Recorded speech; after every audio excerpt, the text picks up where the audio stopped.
Hi guys, welcome back to my channel. It's Eileen. Today I'm working on some Halloween tags. What I'm going to use for my main theme will be the Graphic 45 Happy Haunting. And this was a gift to me from Kat at Lolly Thimble here on YouTube. Graphic 45, of course, everyone is a fan. This is a double-sided thick cardstock. I love all the design pages. They're just there's nothing here that I don't like. It's got purple, which is one of my favorite colors. It's got black and white. It's got cute, nostalgic Halloween characters. I mean, look at this. It's a freaking witch and a cat in an old school Oldsmobile, I'm just assuming. These pumpkin faces, adorable. And then you have these clocks. So pretty. I mean, sunflowers. This I will be fussy cutting.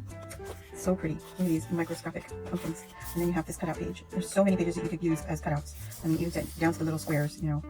You could use it for whatever. 2 pages of each design, and they're all double-sided. And so that is why I want to get started, because I cannot focus. So I needed a theme, and this will be my theme. So I'm going to go with the Happy Haunting, and I am going to set this to what's it called? Time lapse, and get crafting.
Just took some tulle, and it's the Hobby Lobby tulle that they had on sale several months back, and I didn't realize that this color looks kind of like peach.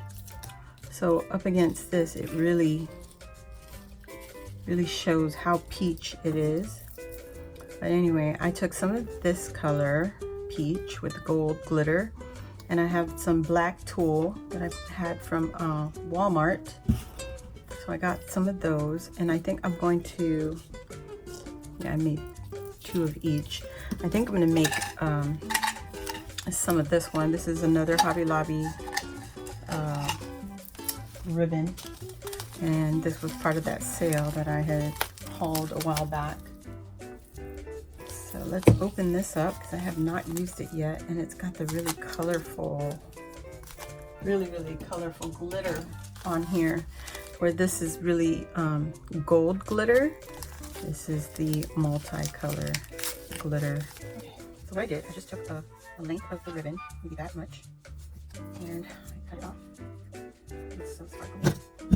And then I'll take it, whoops, fold it onto itself, just so it's easier to cut for me. And one more time. And what I'm gonna do, I think I'm gonna cut these in 4. Yeah.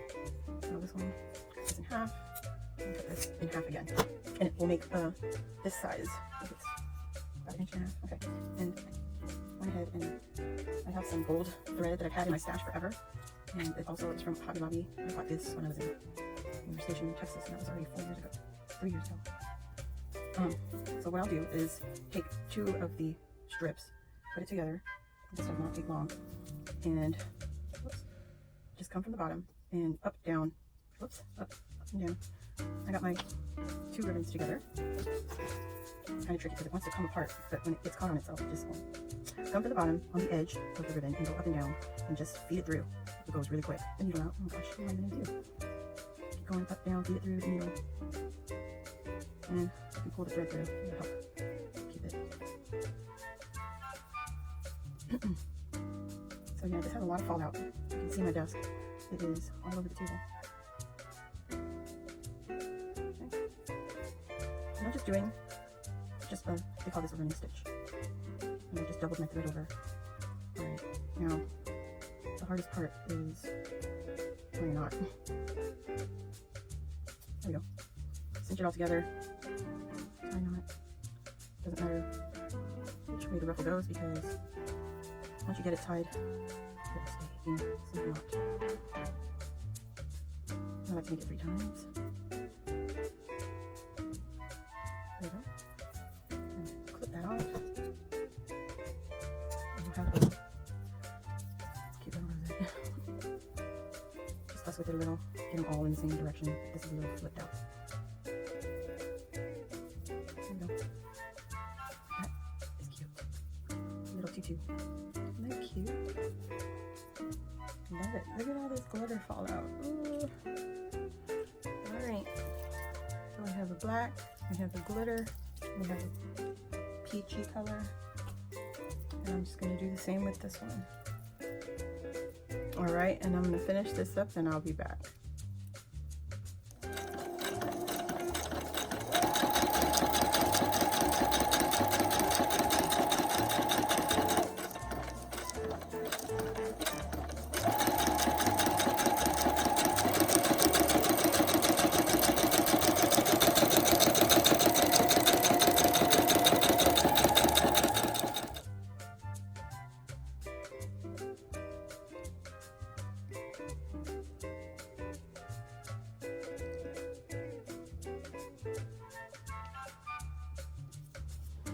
Okay guys, so I left off with making my little tulle rosettes. I have 2 black and glitter, and 2 peach with glitter, and I think I'm going to just go with that.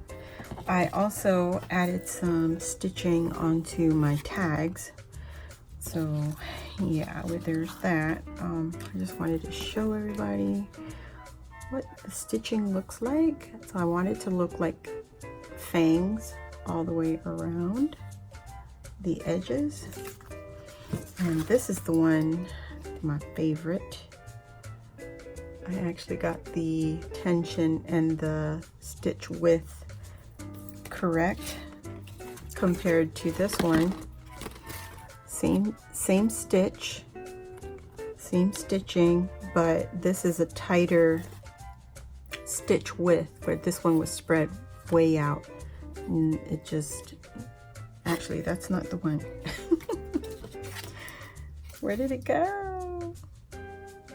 Is that the one? That is the one. Okay, yeah, so basically if you just mess with your tension and your stitch width, you'll get different effects from the stitching. And then the last one is this crosshatch stitch. And I went only on one side and the bottom on the first tag. And then the other one I went all the way around. I didn't want to cross it because I was afraid that it would punch out my center of my tag, and I didn't want that. So I just went down, across, and up. And with this one, I just went down and across the bottom. So that is it for the stitching for now. The other thing I did, I had some scraps laying here on my table, and I cut strips, and here it is. It's the last one, so it's really a scrap because look, it's not even the full length, but I did that. I also used the punch on one of them, and that's the lacy one. So that was this one, the Martha Stewart. And I think I want to do this one with the fence. So I'm going to do that now. Go this way. I'm going to go this way because I need the long edge. There we go. Let me just line up. Oh, I missed a slide. You can hear it. Don't want to go too far over. And these pumpkins are going to be upside down. But that's okay when we turn it into the rosette. You're going to see the pumpkins in the right direction. And just a little bit more. Okay. And I've already scored down the length of it.